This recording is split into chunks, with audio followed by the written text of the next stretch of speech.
So have you ever seen Minitab before? I just want to make you aware of the fields that we have here. No, I haven't seen it. It's the first time I'm seeing. Okay, not an issue. So this Minitab looks like a work Excel sheet only, okay, spreadsheet only, wherein we have certain menus at the top like file, edit, data, okay. However, the majority of the options that we're going to use would come under stats and graph only, wherein we will be using it, okay. And this spreadsheet would help us to populate the data on which we want to do the analysis as well. So this would help me to identify uh, what data that I'm looking at. Okay, this is the Minitab screen that we all can look at here. Okay, so it has fields here. You can see. So we can use it to open any project, save as. It is similarly like in Excel also. An edit field is used for copy and paste. So we can similarly use Control C and Control V like we do in Excel.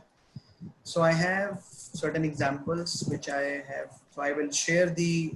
So I have the exercise file as well with me. You can see here for all the tools that we're going to learn in this black belt training. So I have it for all the tests.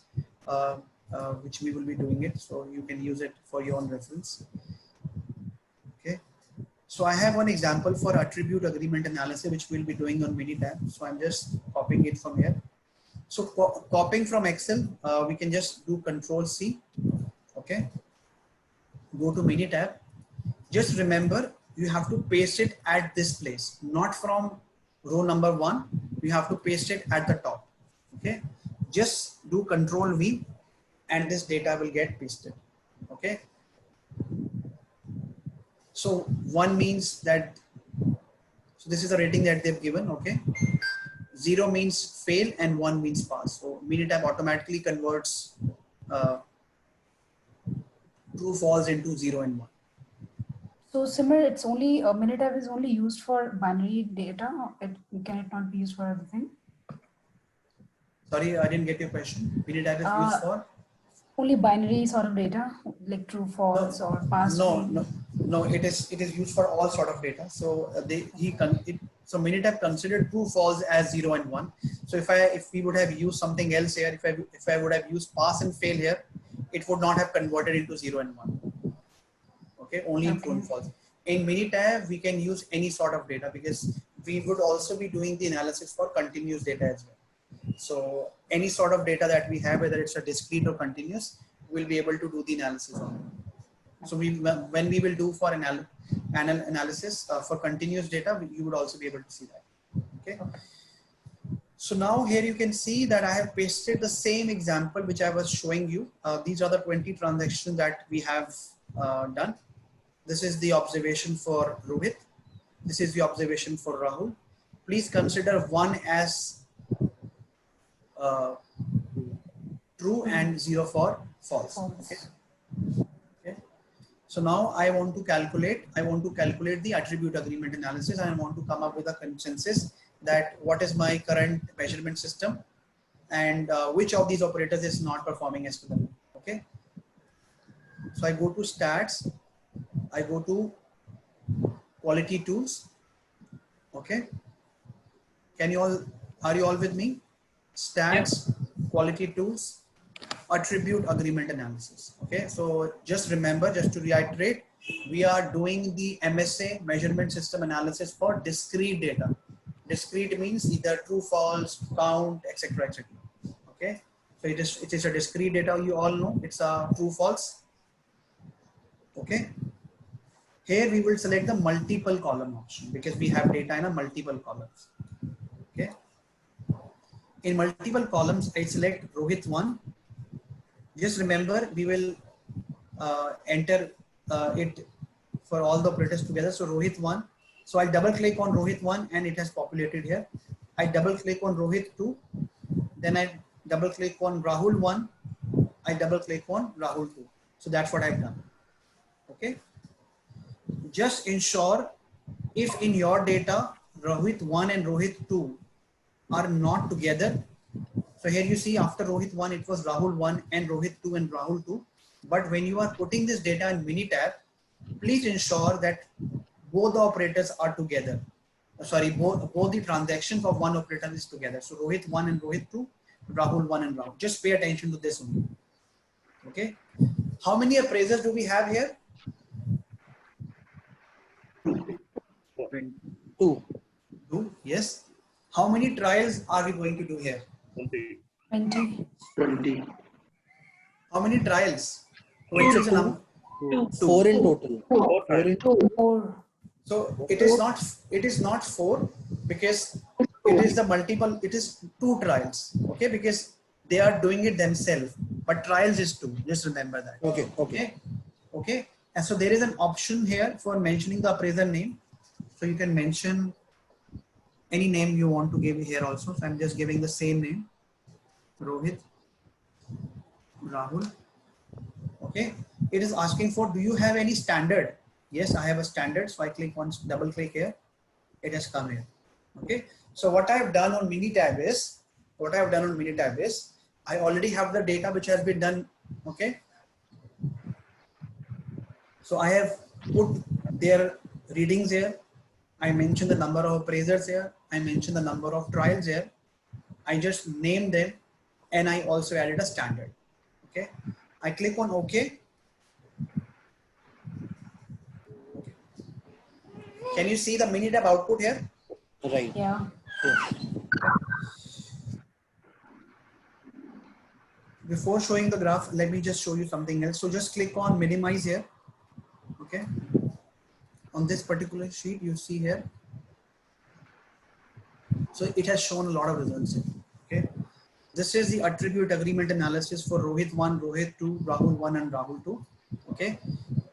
Within appraisers, you see Rohit, if we talk about within appraisers, okay, which means if Rohit does it again, out of 20 times, he himself is not calibrated, which means Rohit has done 20 and when he is doing it again, out of 20, he's only matching 18, which means repeatability of Rohit is 90%.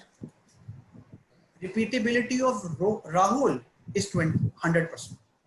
So if I want to ask you a question, which of these operators is not effective in measurement system? What do you will call it? Rohit.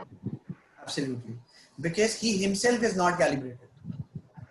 पहले उसने बोला है कि सारे true है, for example, and then again he's saying that one of them is not stick to what he said. Okay.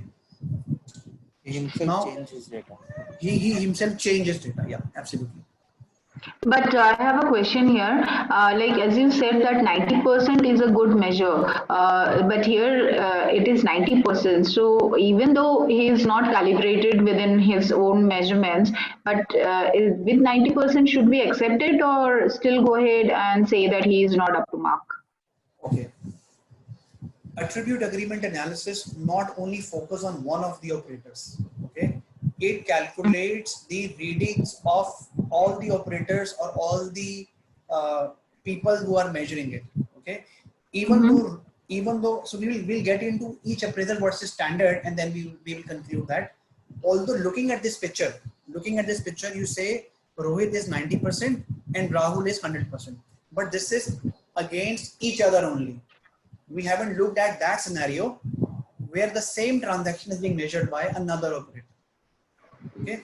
If I look each appraiser versus standard, here you look at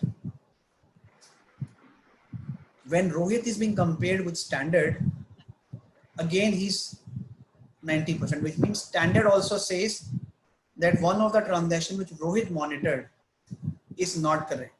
Okay. In case of Rahul, he's only not matching once.